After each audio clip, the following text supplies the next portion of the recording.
Welcome to the Mockingcast, the podcast of Mockingbird Ministries. I'm David Zoll, your host, and in just a few moments, I'll be joined by my co-hosts, Sarah Condon and RJ Heyman. We come to you every week to explore a few of the places where we currently see grace, and its absence, playing out in unexpected and compelling ways. We are glad to have you with us. Praise the Lord. Praise the Lord. God. These weeks are flying by. What is this? What is this? Last week was the longest year of my life. Is that what people are saying? But actually, to record the podcast every week instead of every 2 weeks does punctuate it in this kind of surreal way. Mm-hmm. So it's our one piece of normalcy in our life, the one thing we're holding on to. Well, yeah. What's the latest, guys? Tell me. What's the status report? Sit rep. Well, Dave and I were talking about this earlier. I usually don't TMI, but definitely PMSing this week. And the weird thing about that is I'm realizing that there were certain interactions I just avoided having with members of my family when it was that time of the month. And now that I can't avoid my family at all, it really just feels like that. Like we've all taken as much as we can and we're dealing with as much as we can. And then like one more thing just pushes us over the edge. So it's been kind of a loud week in our household. I would say like a week where a lot of phrases like, this is my space, get used towards my husband in his home office by me. So yeah, it's been a colorful week. RJ? Yeah, I feel like all semblance of boundaries have gone out the window. Jamie and I are both trying to keep our jobs going, and then yesterday she had to get a root canal, so that was awesome. And luckily, it's not a very busy time at church at all. You know, we're not coming into a busy season at all. So it's a perfect time for this. But yeah, it's pretty crazy. I was saying to someone, I mean, Jamie and I are basically either working or watching Marshall every second of every day until he blessedly falls asleep. Yeah. So that's like, I was up at 5 this morning because she was with her root canal and then passed out yesterday. Just trying to catch up on all the stuff I got to get done. So good times. I mean, it's going to be very watching people scramble to have some semblance of Holy Week. It's very stressful in just watching it, even though I don't have to actually do very much. Dave, I'm so worried about you just from a visual perspective. Yeah, how's it going, Dave? How are you? Your hair looks crazy. What's new in your From world, the moment I signed on You're telling today, me this is not an undershirt, but it looks I wish like you could one. See, his beard is starting to mesh into his chest hair, which is a good. This is the week where we're all letting it all hang out. He can have like one of those sexy car washes where you press against the car, but it's a little less sexy, but maybe more efficient. You mean like the little koala bear in Sing? It definitely would not be a brushless wash. I'll just say that. It'd be abrasive. Guys, keep it coming. We should put that on Pinterest as like an idea. Things you can do with your kids and their dads. Wash your car with your chest. Oh, I think this is capturing the vibe of what This it's is like. the crafting portion of the Perfect. Mockingcast. I mean, Okay. for us, it was our dishwasher broke, which is a wonderful situation because Not okay. Lord knows we're not producing any dishes right now. And I try to train like my 7-year-old to do the dishes, and I mean, Yeah, that's gonna work. Because of course I hear people be like, "Well, just get your kids to do it," and Oh, yeah. I think to myself, Like, this is those people don't time to have teach children. them some real respect and some Right now, accountability. when they miss their friends desperately, have to sit in front of a computer do all their schoolwork. Like now's the time for hard life When there are no lessons. carrots, only sticks. No carrots. No possible reward.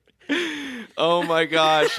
What is the New York Times ran an article this week? It's like the battle over screen time is over. The screens won. The screens won. They did. Yeah. Screens It won. is. Yeah, my wife literally was like, RJ, turn off screen time. I never want to get a request ever again from one of our children. It just, we surrender. White flag. Right.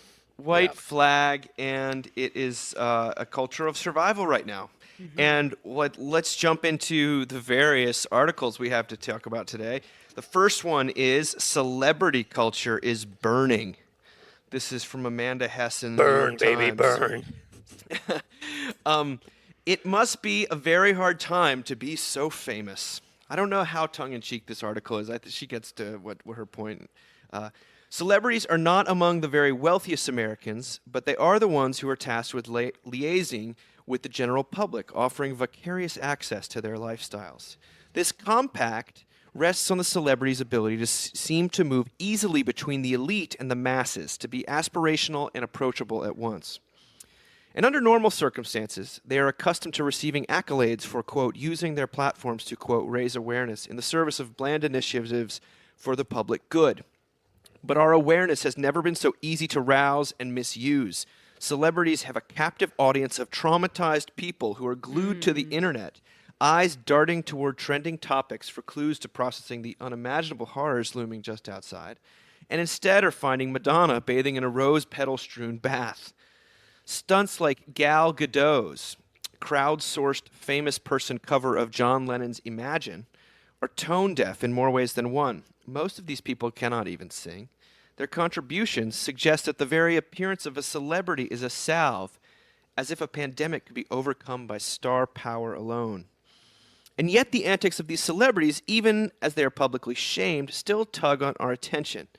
I have never thought about Gal Gadot so much in my life. In addition to food and rent money and medical attention, people require sufficient entertainment to weather the lockdown.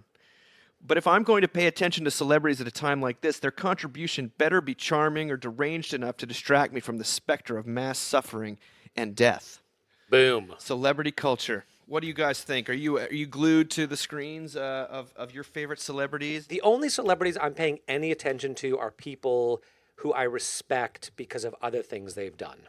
Like I watched Conan O'Brien's really moving little tribute to the lead singer from Fountains of Wayne. Not the lead singer. Not the lead singer. Sorry, not the lead singer. One of the songwriters. One of the songwriters. Thank Sorry, you, well Adam pronounced. Schlesinger. Thank you Yep. for your Yeah, judgment. okay. I appreciate that. But that was really moving. And he clearly, Conan did not look good. And I'm appreciating Stephen Colbert a little bit right now. But other things I see, like, I don't even know about the Gal Gadot, like, I don't care. And apparently J-Lo, posting something from her backyard in Miami. I guess maybe I'm just, right now at the moment, I'm too busy with my own stuff to be thinking about celebrity culture. But Sarah, are you more in tune than I am with the vicissitudes of? Well, of course. I mean, I'm definitely more in tune with this. So one thing I really am loving that I posted about today is Ellie Holcomb and her husband Drew Holcomb. Ellie Holcomb she's fantastic. She's a fantastic kind of Christian crossover artist. And, I don't listen to much Christian music because it's bad. And she took a lot of the stuff from the Jesus Storybook Bible and turned it into like kids albums, Christian albums. And they're Nice. amazing. She's so gifted. And her husband, Drew Holcomb, is really like popular in this sort of secular world of music. And they are doing kitchen concerts, Drew Holcomb music on Instagram. I highly recommend. They've done some Johnny Cash. Today they did a beautiful cover of a really old John Mayer song that just like, I literally sat on my front porch and wept. And so I've loved that. In terms of bigger celebrities who cannot sing, I would say Alec Baldwin and his wife, Hilaria Baldwin, are very fun to follow because they're like living the life we're all living right now, which is kind of fascinating to see. I mean, yes, they have way more resources than a lot of people have, but it sounds like they got out of New York City and like moved into like a home, upstate. And so they're like, we're doing all the laundry, we're cooking all the food. And they have Alec Baldwin. This is obviously like a second marriage. They have, I think, 5 children under the age of 5 or something. Nice. This I can get on board with. Keep going, Sarah. So Keep going. I kind of love watching them and all their madness because I feel like a kinship. Like there was a video of their oldest daughter who's about, honestly, the age of our daughter. And she just kept pulling shit out of her sweater. Like, just here's another toy and here's another trick and here's another. And she just kept talking. And I was like, This is exactly what my life feels like right now. Like constant show and tell. It's like a show and tell that won't end. So I really appreciate that.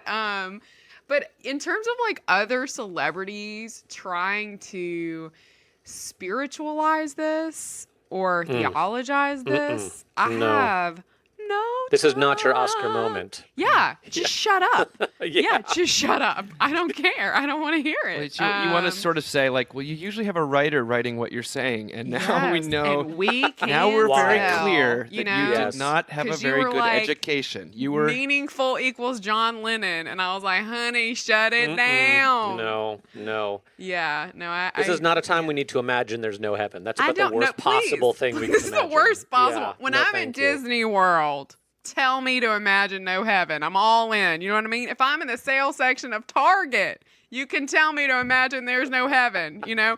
But don't tell me in the middle of a pandemic that heaven doesn't exist. We've been watching the Dinner with the Gaffigans most nights, and Kate, like my wife, just loves them, and she they're a family, with 5 kids, and they're all cracking jokes, and they're saying grace, and they're so Catholic, and it's really They're gonna have 5 more kids. it's by the time this is hopeful. over. They're joking, and they've got a huge apartment in the city, but they're in Yeah. the city. They didn't leave, Yeah. And then also, Danger Mouse is putting out a jukebox mix every couple days. Josh Gad is reading stories to kids. I think there is some really fun beautiful. stuff Yeah. happening. Yeah. Dolly Parton, which everyone has told me about, which I love, is doing bedtime stories. Yes, Dolly which is- Parton. Because she's always had the program, right, that sends books to kids in need. And so it's like such a beautiful thing that she's going to be reading books to kids. I mean, she's just everybody's super fashionable, chic grandmother. So I'm here Yes, for it. I mean, I think if there is something about the seculosity aspect where we sort of make celebrities pay for being famous, and Yeah. if they're disappointing us, or if especially if the world feels out of our control as it does right now, we can kind of take that out on like a celebrity, and Yeah. make us feel a little bit better to sort of I don't know, punish a surrogate in some way. And you do see that. I guess Jennifer Lopez tweeted something about, hey, we're all in this together. And people responded like, we hate you. Don't How far even she's fallen pretend. from the Super Bowl. Yeah, you see how far she's fallen. Oh, my gosh. But one of the more redemptive things I've seen from a celebrity is the RJ, maybe you saw this, but the Vulture talked to they polled a bunch of TV showrunners of series sort of past, present, future. Like Tina Fey did a sort of, if I wrote a coronavirus episode, this is what, of 30 Rock, this is what Liz would be doing, this is what Tracy would be doing. Larry David did the same thing for Curb Your Enthusiasm. But in the middle of this long list, Jason Katims, who is the showrunner of Friday Night Lights, one of our favorite shows, I could say that sort of collectively. Yes. He wrote a fresh speech from Coach Eric Taylor, Wow. one of the patron saints. And this is it. I'm going to read to you. This is Coach Taylor. This is the end of the speech. They're in the locker room. He's kind of gotten quiet after giving some guidelines. And finally, he ends by saying, there's a reason we got a football team, and that's not just to win games. It's so in difficult times we have each other.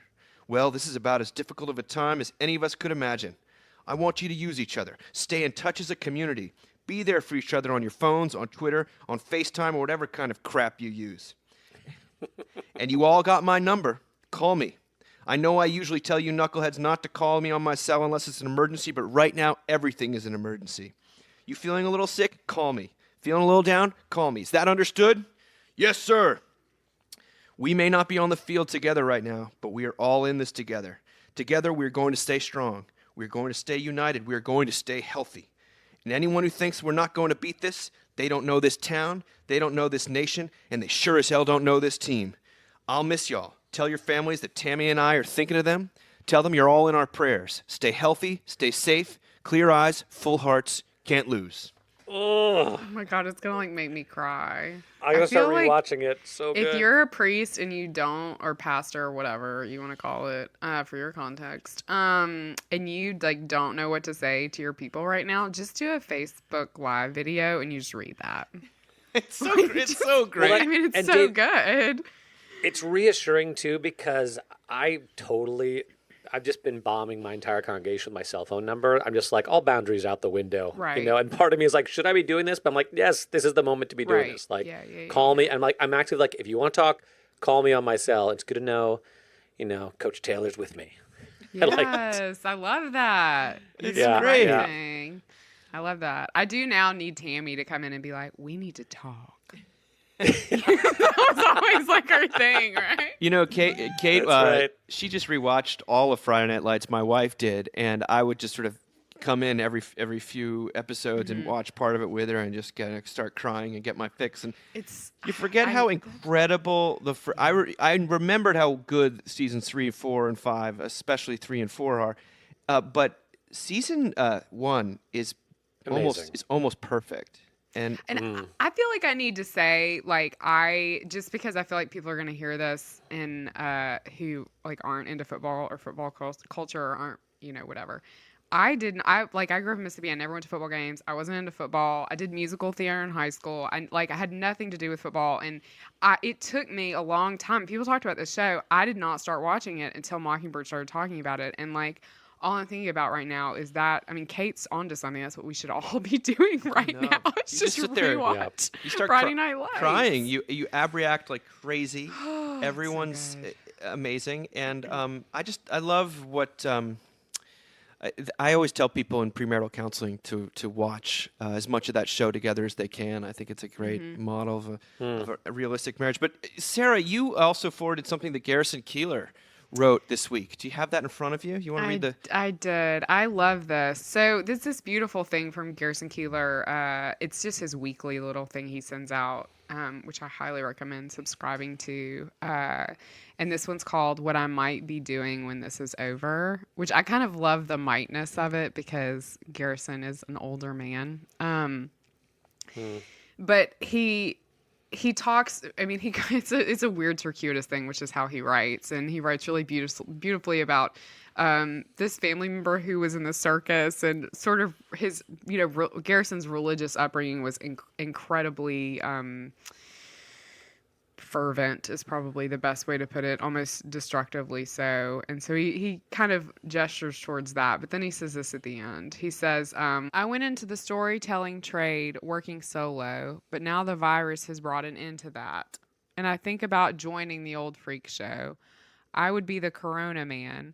The barker would yell, I direct your attention now to the tall dog-faced man who is an asymptomatic bearer of the deadly COVID-19 virus, and who will now be passing through the crowd selling vials of souvenir sanitizer. I'll jump off the stage howling, and the crowd will disperse, the tent will empty, and the crowd waiting in line will come in for the next show. Life is good, and we are so lucky. You need a sad dog-faced Corona man to jump out and throw a scare into you, and you go home feeling achy and feverish, and people put you to bed and fuss over you, and time passes, and one morning you realize that you are okay. Dread and fear are what make a great story. The awareness of death is the prerequisite for all our pleasures.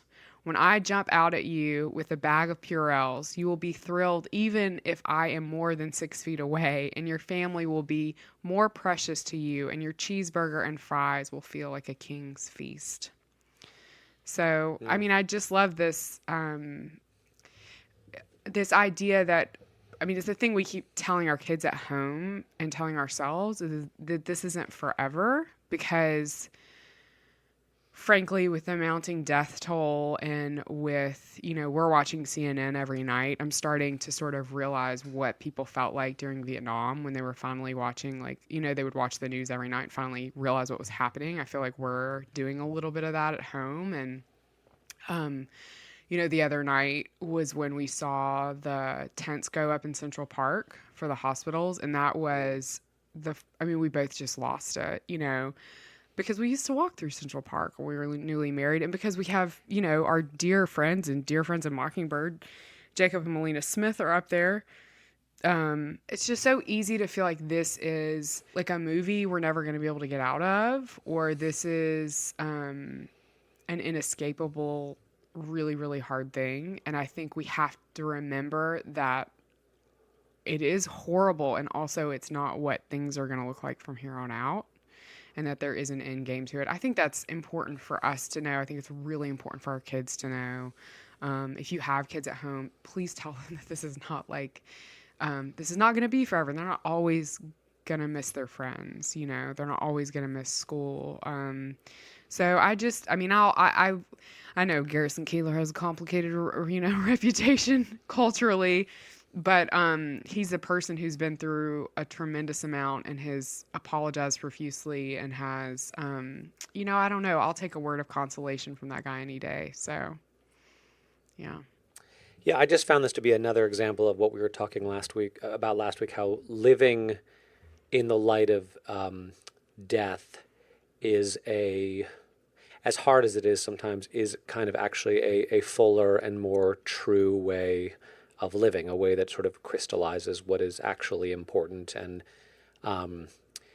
Sarah, I know what you mean about it's not going to end. That's totally true. I guess I'm in a different place than you, because your kids are young, right? And they're probably they're freaking out and they're scared. We can shield news in a much easier way. Yeah, I mean, Marshall is so young; he has no idea what's going on, and my two oldest know exactly what's going on, and they're just like, "This is crazy." I don't know if they're scared; they're more just like, I can't believe we're actually living through this. Like, this only happens in the movies, type thing. We're just, I don't know. I'm trying to live one day at a time as much as I can. It sounds weird to say, like, yeah, we are going to get out of this at some point. I just don't know when that's going to be exactly, and it could be 2 weeks from now. It could be 2 months from now. It could be 6 months from now. I don't know. I don't know how to find the balance between knowing that it will be over at some point, and then also just trying to live in the present and not try to, project too much into the future or something. Well, but what do you guys think? I think that I appreciate that, because I think that you're seeing, as journalists do and thinkers and cultural critics do, and I'm certainly tempted to do this, there's a lot of prognostication right now about what it's going to look like, what life will look like on the other side of this. And it ranges from nothing will ever be the same, even remotely, to things will basically go back to normal a little slower, and we might not gather in enormous groups for a long time. And I'm seeing this from all sides, and I want to say that I think that there's wisdom and that people process things differently. And yet no one saw this coming. I mean, like, this was such a curveball in February even. I mean, some people were talking about it as relates to China back then, but not in the same way. And so what will the future look like?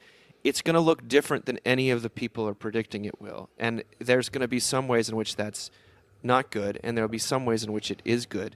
But I think it bears to be said that we sit there and we read these predictions of how life as you know it is never going to be the same. And some of that is true, but some of it isn't. It's all projection right now. No one actually knows what's going to happen. And that's a scary place to be, but I find it also to be kind of hopeful, because then I'll go down the rabbit hole of some of these more pessimistic thinkers or more optimistic thinkers. And either way, there could be another monkey wrench that comes in tomorrow, like there has been with this whole thing. And so you can't really see into the future. I'm just happy that there are some celebrities, I guess, that are giving us some, gracious distraction in the midst of it. That's kind of fun.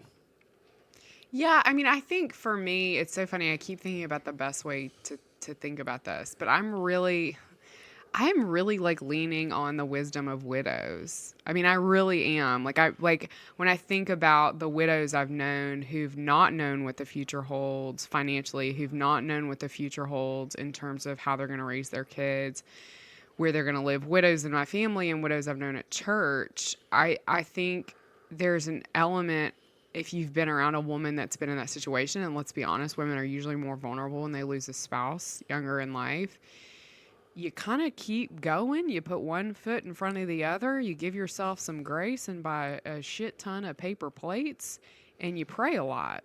And I think, like, that's kind of like what it's funny. I was talking with a colleague of mine. We were talking about another colleague of ours who is like very chill about all this. He's a priest. He's very chill. He's like, it'll be fine.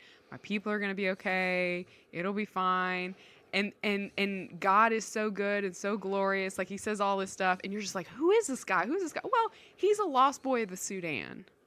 That's who he is. Yeah. Like he literally Yes. had to leave Yes. his country as a refugee. He Yes. has no family. He ended up in this country, has made a way for himself, and he has seen some really horrific stuff. And there's some really horrific stuff. And for him, it's like, we're gonna get through this because we've gotten through hard things. And so my colleague and I were like, it was like kind of baffled by this, like, how is that? And I was like, you know what? He's a grandma.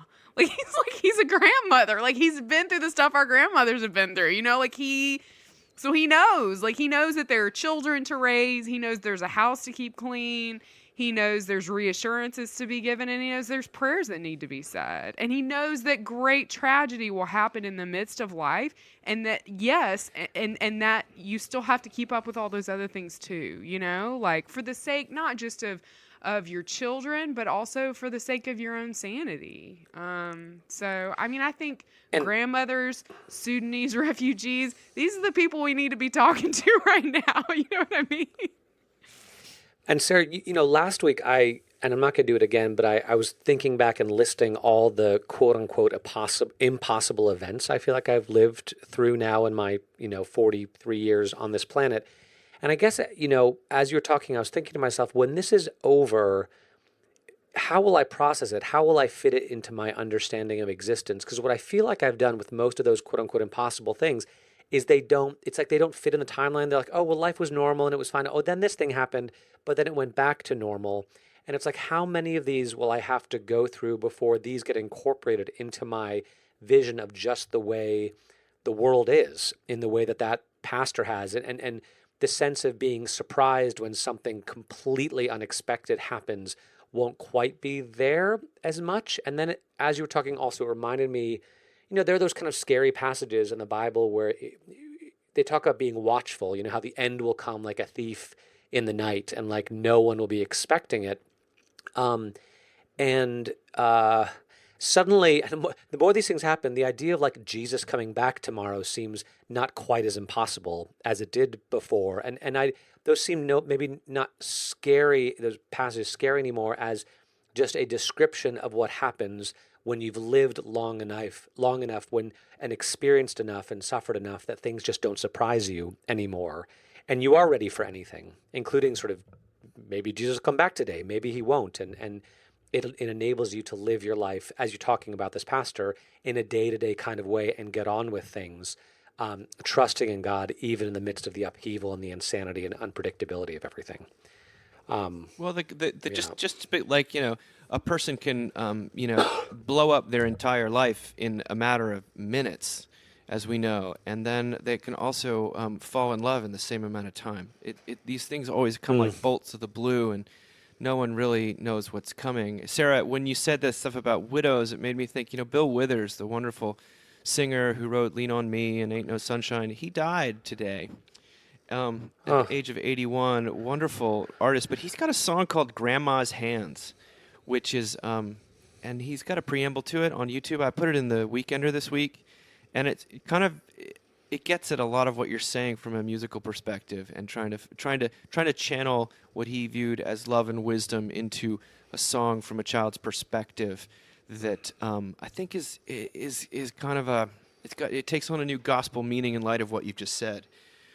Well, let's move on to something a little bit heavier, I guess, than celebrities, which is Philip Akabe's, I hope I'm saying that right, wrote about, in the American Scholar, he wrote about the anxiety of culpability. We're always cataloging the anxieties, and here's a kind of a fresh one. He writes, these days, and even before coronavirus, social media was making every piece of advice, we talked about that a few weeks ago, no matter how useless or how incorrect, abundantly available. The stakes feel higher now, though. If I don't do yoga or meditate for stress reduction, or don't drink green tea for the antioxidants, and don't remember to change my Facebook password every 3 months, I may nonetheless remain confident that both the world and I will muddle through. But if I should be wearing a mask when I go out for a walk, and I don't, will I get coronavirus and die? Worse, will I have contributed to the catastrophe by spreading the virus to others? Suddenly, civilization seems to be on my shoulders, yours too. It's not just frustration I feel then, but also the anxiety of culpability. It's not only the sudden awareness of the closeness of death that makes the coronavirus era so disconcerting, it's also the fear of terrible error. Radio and TV news reports and many newspaper stories make error seem not just consequential but disastrous. Scenes of hospitals in northern Italy are photographed as if they were charnel houses. What exactly went wrong in Italy remains to be understood, but the scenes are offered as an object lesson without an object. Someone did something wrong. The patient wasn't diagnosed immediately, and now the hospital staff members have been exposed. The soccer match was played. The kids went to the beach together. The nursing home visitors weren't screened. The cafe remained open after the lockdown order. Fault was everywhere happening, but nowhere recognized. The anxiety of culpability. I'd say that, to be honest with you, this was the first week for me personally where I've felt this particular anxiety. And part of it has to do with an email we're going to read in a little bit, and as well as some conversation with Jacob Smith, our friends, and our friends sort of in New York City who are there, who did not leave. And also when Adam Schlesinger, who we mentioned earlier, the Fountains of Wayne songwriter who did a bunch of great soundtracks, That Thing You Do, stuff like that. When I heard that he died, for something about it, maybe I'm that superficial or that pop culture inclined, but it came crashing down, and I thought to myself, this is not just an inconvenience. This is a serious danger. I think that the anxiety of culpability is landing in my own life, I suppose. What about you guys? I mean, I think that I just want to say I'm totally with you. I think this was the first week I really began to feel that anxiety. I did go to the grocery store and wore a mask and was very anxious about all the old people not wearing masks, standing closely to next to each other. And which then made me feel judgmental of them, which isn't useful. And I kind of think of this as this, I don't know. I get this is a horrific thing that's happening, and it is terrifying. And one thing that conversation we keep having at home is they should actually show what it looks like for people to be on ventilators on television. I mean, I haven't seen that yet. And in ministry, we see people on ventilators, and we know how god-awful it is. And I think people are not scared enough.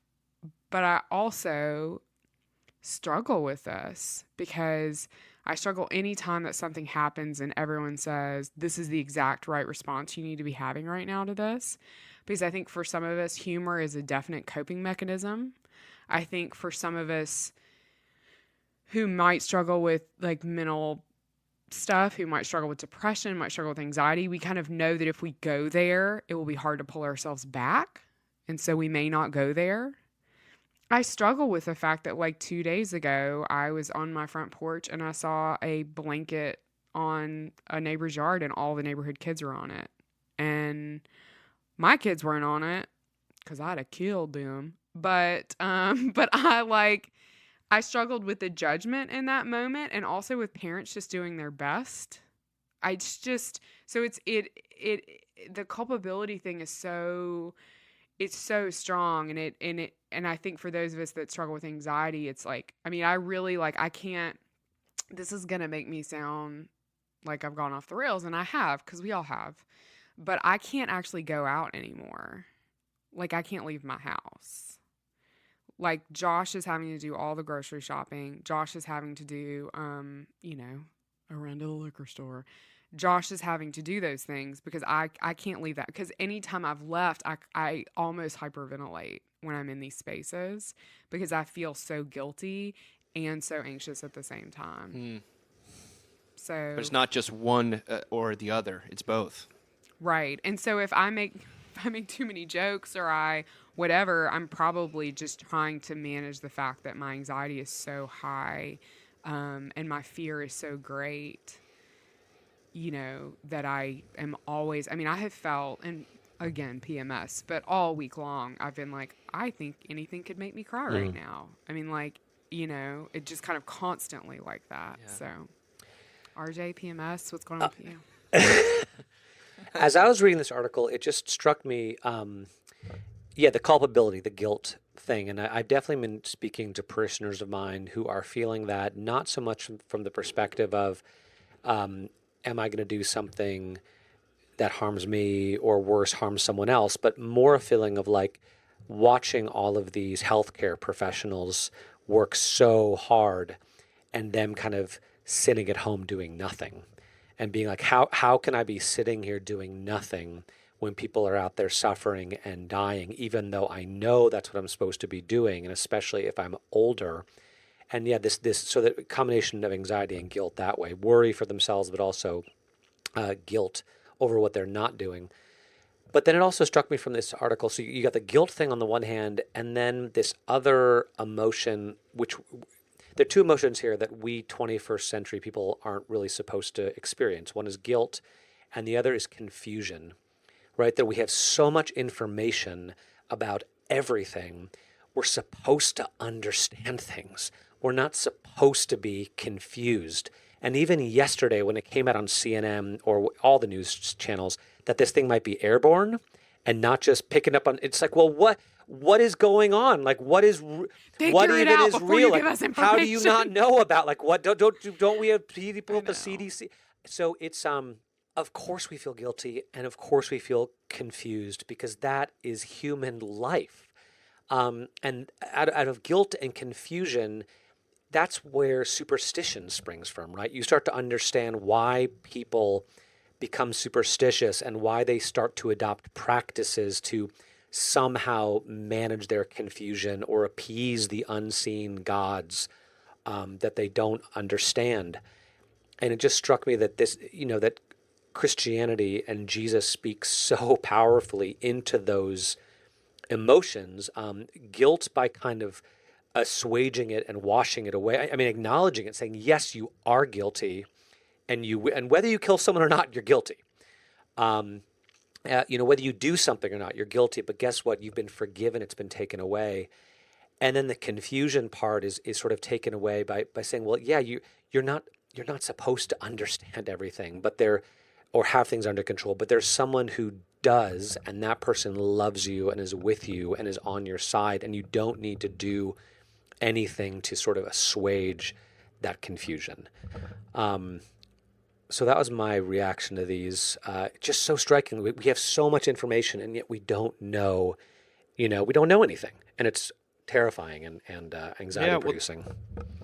Then we do hold on to the gospel addresses the anxiety question as well as the guilt question. Yes. It's not like an either or, and it's not just because our hearts, our experiences aren't really either or. You can feel a jumble. That's one of the things I was talking to my dad about, and he says everyone's feeling a big jumble of emotions right now, where you are feeling judgmental of the person next door, you're feeling guilty about doing this, that, or the other, you're feeling afraid, you're feeling resentful of the news or when our governor here announced June 10th as the end of our stay-at-home thing, I mean, I almost put my fist through a window, and I'm not a very violent person, at least until you tell me I have to be in my house with my 3 kids until June 10th, and that to me sounded like you might as well just say December of 2021. Let's just go there, and right. But you could feel. You called Domino's. You ordered an extra large. And then I just started wearing an undershirt and let it all hang out. The jumble of emotions, and then you see some people in their best selves are emerging. People that you kind of wrote off, and then you see some people that you really respect acting like complete idiots, or there's so much swirling around, and compassion really is the only. It's not the only. It is our hope, I should say. It's not what you should do, but it is certainly the hope that people will be compassionate with me, as maybe I get glimpses of with each other. I thought, kind of moving into a slightly different sphere. The New Yorker of all places brought me some. It's amazing. It's some incredible. Christian hope this week, and I say that. I mean, I love the New Yorker, but I know what I'm getting when I get there, and it's almost always a sort of, when I talk about religion, it's from above, or outside, and snarky, what have you. But here you have Casey Sepp. I hope I'm saying that right. She's a wonderful writer. She's written a bunch of different things. She wrote a long book last year, but also she's a writer for the Pacific Standard. I've loved seeing her voice on the New Yorker. She wrote this incredible thing about Johnny Cash and the gospel. recently, but here she writes, "The gospel in a time of social distancing." And you'll understand what I mean by the change of tone, which I found so welcome. She says, "I worry some about how much more easily ignored the Zoom alarm is, or how effortlessly I can be distracted from one YouTube video by another, the sound of an incoming email, or even just how strangely wired my brain has become to the sight of the laptop and its association with writing and work. But I have been reassured by the example of how Christians across the centuries and across the globe who could not worship together, either because of illness or distress or suppression by the state, have found ways to be the church without physically being together. It's easy to feel like all that modern gadgetry is the very opposite of spiritual, but the ability of the faithful to be together when they are not is one of Christianity's oldest technologies. I remember being in the church as a child when my father was an usher and I was barely big enough to help him pass the heavy brass offering plate. He also handed out bulletins in the narthex and delivered to the faithful to the altar for communion. But my favorite of all the tasks he performed was ringing the bell at the start of worship and at the end, but also near the middle of the service. Later in life, when I took a more meaningful interest in the liturgy and all its components, it finally occurred to me to ask my pastor why we rang the bell when we did during the Lord's Prayer. In response, he asked if I could name any of the farmers who were not there for worship because of the harvest, or recall any of the homebound who could no longer make it to services. "We ring the bell for them," he told me, "so that they know when we have gathered and when we are sent back into the world, and so that, no matter how far they are from the sanctuary, they can join us in reciting the words that Jesus taught us to pray. For almost as long as the church has existed, bells have called Christians together when they have to be apart. I've thought often this week of something else I learned from another pastor, one whom I met much later in life when I was away from home, living in a city where it was far more common to hear the sound of an ambulance siren. Think of it as a Kyrie, he said, a plea for Christ to have mercy. Many of us will be hearing more of those sirens than church bells in the weeks to come, but perhaps those, too, can call us to prayer and to one another." It's a beautiful overview and also just personal reminiscence of and reminder that when we, as we approach Holy Week, and it feels so foreign and almost unnatural not to be able to worship God together and to sort of be reminded of other people's, reality, that Christians have dealt with this for much longer than just, the month of March. But where did this article send you? Well, first of all, what she says about Christianity from its earliest days has been about finding a way to worship together when you're not physically together. Just immediately made me think of Paul and his letters, right? That in church on Sundays, we've been going through Philippians, which Paul writes when he's in prison. And he writes it to a church that, among all the churches, the Philippians actually kind of seem to have their act together. They don't have any major problems, and it's just basically a letter of encouragement and his desire to be with them, but also his faith that his isolation from them and his imprisonment is serving to serve God's purposes. It's where he also talks about not knowing whether he's going to live or die, and how he can't quite decide between the two because he'd rather be with Jesus, but he also longs to see them again. So it feels like a good letter for our times, that all Paul's letters are him writing to people he loves, that he's not physically near, but sort of maintaining contact with them. But it just also got me thinking, and this goes a little bit to one of the emails we got from up in the Northeast, which was so good, that the horror of this disease is that people are dying alone. They're not just dying, but they're dying alone. And that's awful, and I don't want to in any way minimize that. And at the same time, if God is real, if there is a God, and if Jesus was that God, then we know that even those who are alone aren't alone. That Jesus is there with them, even as he was with Paul in that prison cell, as he's been with so many Christians over the centuries who found themselves alone and yet not alone. So I find, I don't know, it's unimaginably horrible that a member of my family would be in the hospital dying of this disease and dying alone. And yet there's some small comfort knowing that if it was me, I hope and pray I'd feel comforted, and I'd physically feel the presence of God there with me in the midst of that moment. I just always feel like RJ's the nice one.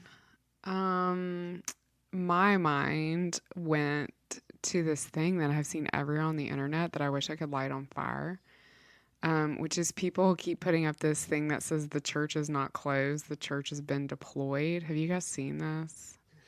Yeah. And I'm like, first of It all, sounds like the sort of thing that would get traction, though. First of all, we're not the military. Second of all, calm down. Third of all, the church is sad. The church is not deployed. The church is sad. We are, and it's all the stuff like the church is more than a building, and it's like, okay, I mean, congratulations. I don't know what to say. Like, but there are a lot of like 82-year-old ladies who would like to be in church for Easter and would like to worship together for Palm Sunday and would like to be able to make sense of Holy Week in the way they've always made sense of Holy Week. And so before we try to skip all that sadness and loss and like go skipping into the land of like deployment, which is just my least favorite word to use in a church context, I would love for us to just acknowledge that, like, yes, we are doing this online, and yes, we are figuring out ways. And I think I love this piece because it is incredibly moving to see clergy trying to figure this stuff out.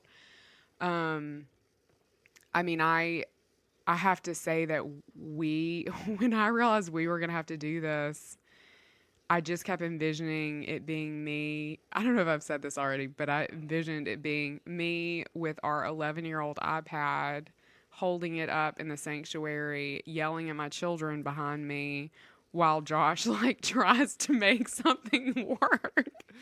And there were these... That vision may still come to pass. No. Prognostication or not. Exactly. There's this woman my husband hired like 2 weeks before this hit.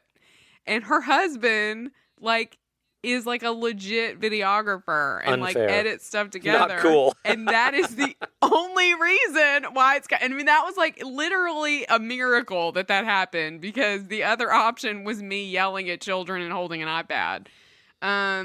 So, I mean, it has been incredibly moving to see people try to figure this out. But yeah, I mean, I think it's been a very complicated thing for me to, I don't know, and I've said this before, but for us it to feel like that we have to almost like optimize the situation. Yeah. I don't know. And I think it's very interesting, God's timing, that this is Holy Week. Because this is kind of the time when we shine the most as Christians and, you know, doing church. And the fact that we're having to figure out how to do it in a cohesive way where people feel loved and feel known without, you know, the timpani or whatever it is your church does is really challenging. Like, I don't even want to say that. I've heard so many clergy be like, this is wonderful. And I'm like, this is terrible. Like, none of us are equipped for this kind of leadership. And like that meme that went around that said like basically like, get ready for worship this Sunday because I'm doing it in my garage and it's gonna look like a Bin Laden video. Like, it's like true. Like a lot of them look like that. Like, people are doing the best they can and this is a shit show. Yeah. Happy Easter. But I like to see that there's a lot of love behind some of these videos. They're totally, which is that's so much better to me than like the shininess of it, like the commitment, the like literally there was a smaller church I watched that I love the clergy there, and like it was an old iPad and I could hear the wife whispering in the background. There was an unfortunate story I heard of one spouse leading worship on the computer and the other spouse being in the bathroom and realized that he had left the shampoo in the kitchen and just no clothes, just walked behind. So like, we're all doing the best we can. There's also that one of the I guess the Greek Orthodox sort of priest who's celebrating communion, but his son had put some setting on the phone that was recording him, and every time he got too close, huge googly eyes appear over his eyes.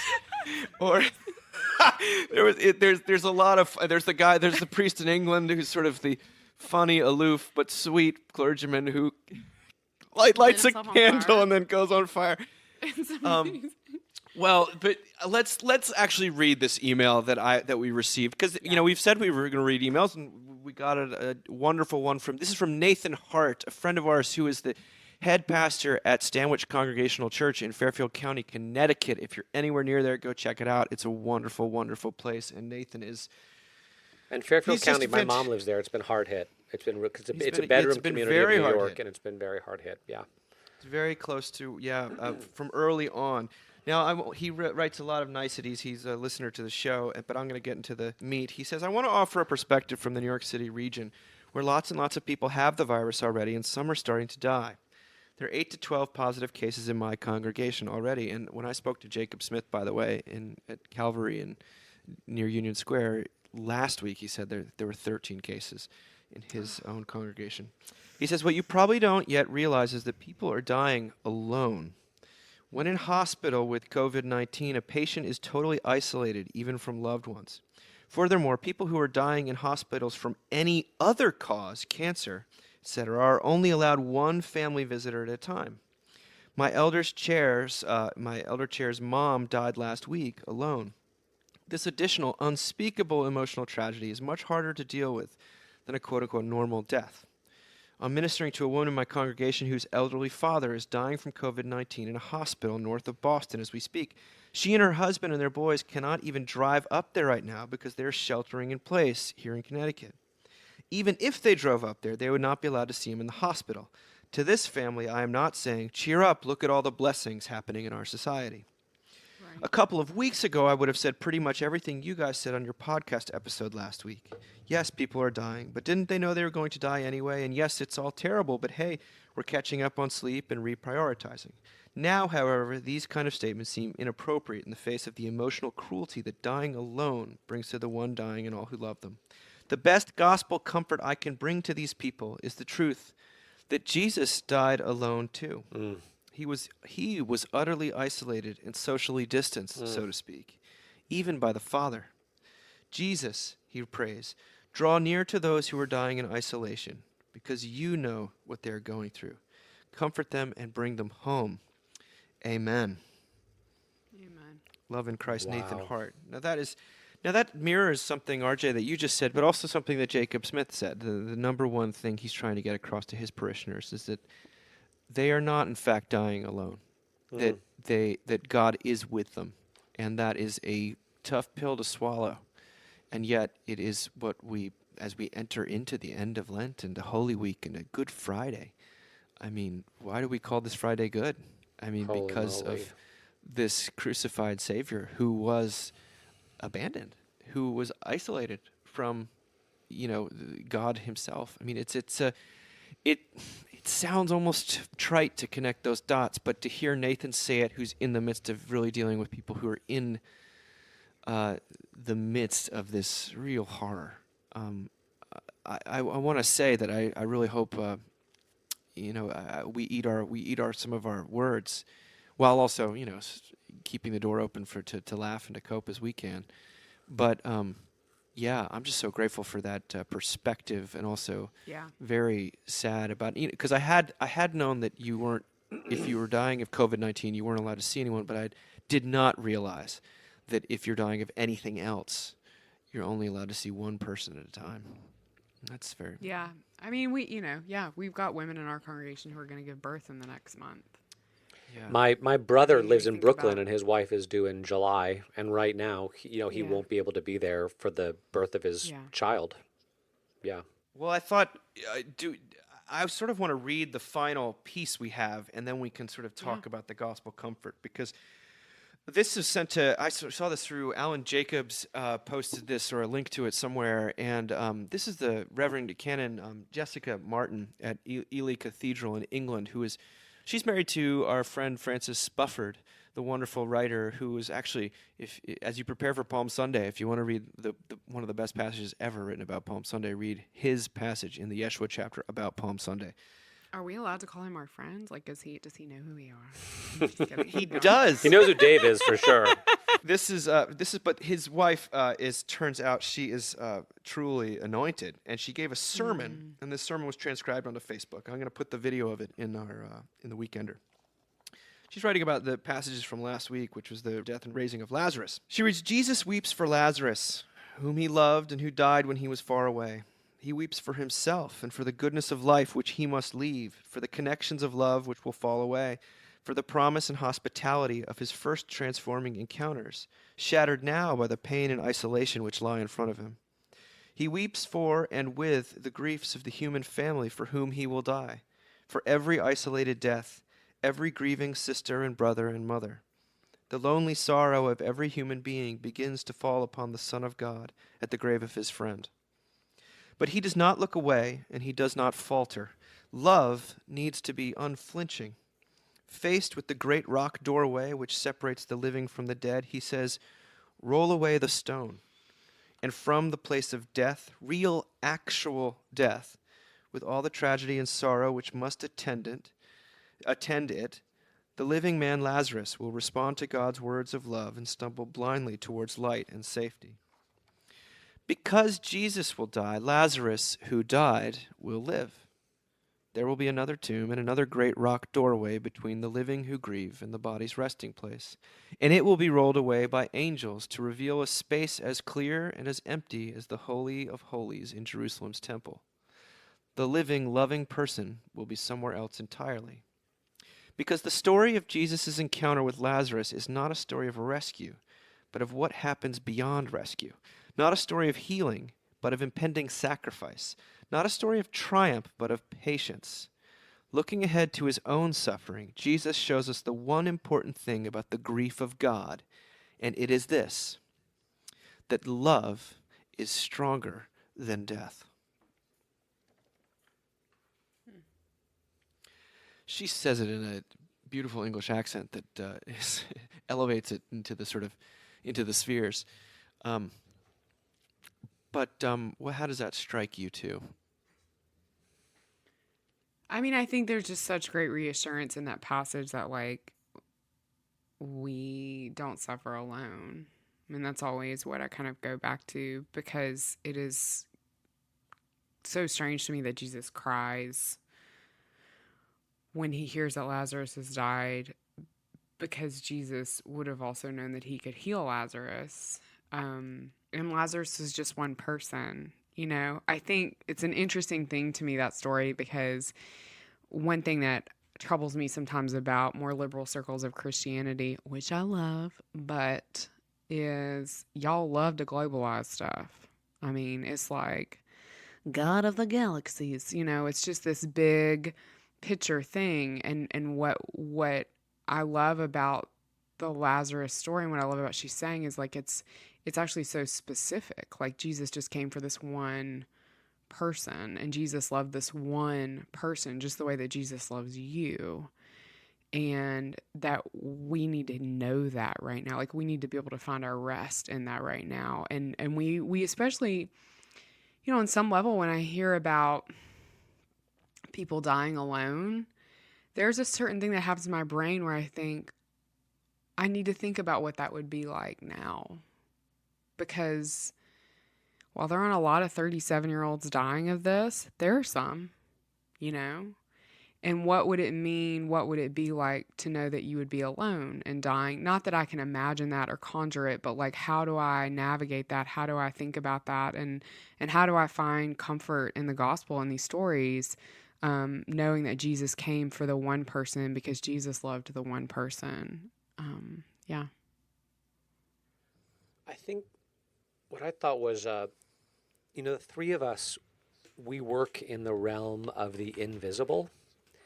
You know, that's not always true. There are some things that we do that are visible and tangible. But for the most part, the things we talk about, the things we care about, the things we work around are not, they're invisible. And sometimes because they're invisible, they feel less real. And sometimes I wonder what the value is in working in the realm of the invisible. But this sermon is just such a powerful reminder that that the most important, most powerful, most lasting things in the universe are invisible, and specifically love. Something which you can't see, but is there nonetheless. And as she says, love is more powerful than death, and the hope that comes with that, the way that sustains people's lives, that hope and love truly are more important than bread or shelter or anything else. So yeah, powerful words as we live through this time of death. Yeah. I mean, I don't think there's much to say beyond that. That's the hope that we cling to. That love is stronger than death, and as even if the words taste funny on your lips when you say it, I think there's also moments where the emotional reality kind of takes hold, and you see glimpses of this. I mean, I have just watched all these Lord of the Rings movies, and I think that something that Tolkien is getting at in that is that even love is stronger than lust for power, and that God can work amidst so much death, and that's all. That the empty tombs are. This isn't Tolkien, but this is simply our hope as we head into Palm Sunday. There's a reversal that happens that we're about to celebrate. The reversal of these triumphant people that have completely turned tail within almost 24, 36, 48 hours. And again, the reversal, the even now that I think Martha expresses in that passage. Even now, if you choose, you can do something here. And so Martha's such a pain in the ass. She's like, if you'd been here. Oh, well, you interrupted my reverie. That's all I got. Sorry. I keep thinking about Palm Sunday because, my ministry is to college students, and some of them are like raised in the church and super faithful. Some of them are raised in the church and, are struggling with belief in God and all those things. And I'm actually finding better kinship with the ones who are like, I don't know how I feel about God right now. Because I think that's like actually pretty faithful. Like, I don't know how I feel about God right now. And it is weird. I'm like, what is God doing that this Sunday is, Palm Sunday, where we like welcome God in on a donkey, and there's like these notions of royalty and all this stuff. And it's like, well, what God is doing is telling us really clearly that it doesn't actually matter how we feel about God, but that God will always feel the same way about us. And like that there's a lot of comfort to be found there. Like that it doesn't matter that we feel like, it does matter that we feel like we're alone, but that's how we feel. And human emotion is so hard to trust and so tempestuous, especially if it's in its time of the month. And so we can't trust that, we have to trust that God is bigger than that, is bigger than us, but loves us specifically in the midst of it. So, yeah, not to trust our temptation to believe that we see and interpret everything as it's going on correctly, because it's certainly we don't interpret any of it correctly. the stories that I don't. The Good Friday that and the Holy Week that we interpreted everything wrong. I mean, we continue to. And right. I do. The three of us do, not just out there. Right. Coming to faith in Jesus means giving up on what we were tempted to by the devil to understand things clearly, to have knowledge of good and evil. It means giving up on all that and just trusting God and saying, we don't know what's good, we don't know what's evil, we don't know anything. All we know is we trust God, and to fall back into a place of creatureliness and, dependence. Yeah, the other thing though, and that's beautiful. I think that kind of holy ignorance or something, or at least just lack of self-righteousness is a great thing. But we also are entering the week and like, well, you cannot go around the cross and the grieving and that Sarah, you were sort of talking about it in terms of how people are viewing the church and the doubting and the absence.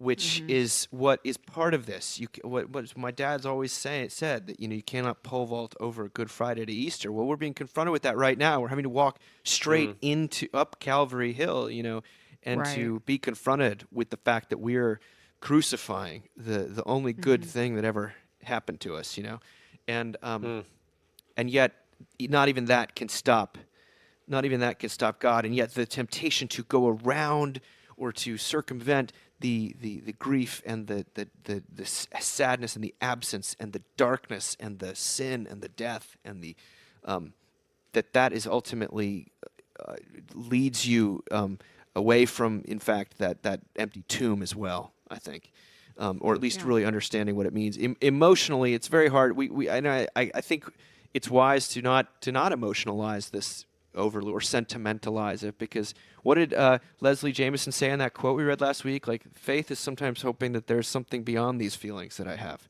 that these are not. It's almost like there's another horizon, and whether I feel like there is one right now or not, that's an act of faith. So that's my Palm Sunday sermon, I guess, that I'm not going to give. Any closing shots? It's weird, you guys. No, it's just weird. Okay, well then I deploy you. I deploy you both. Oh, please So don't. deployed right now. I'm sorry. I deploy you to your living room. I deploy you in the name of the Lord. Please don't deploy me. I don't want to fight. I don't want to fight. I'm tired. I have to learn third grade math right now. Please don't deploy me. There you go. Well, happy Palm Sunday, I guess. Hosanna, Hosanna. We love you all who are listening, and thank you. Our prayers are with you, and let us know how you're doing out there. Hopefully you felt a little less alone. I know I have by conversing with the two of you. And yes, as RJ said, please keep the letters coming. We would love to hear how this is resonating or not. Well, actually, we only want to hear how it is resonating. That's right. Okay, bye you two. Bye. Talk to Have you a next good week. day.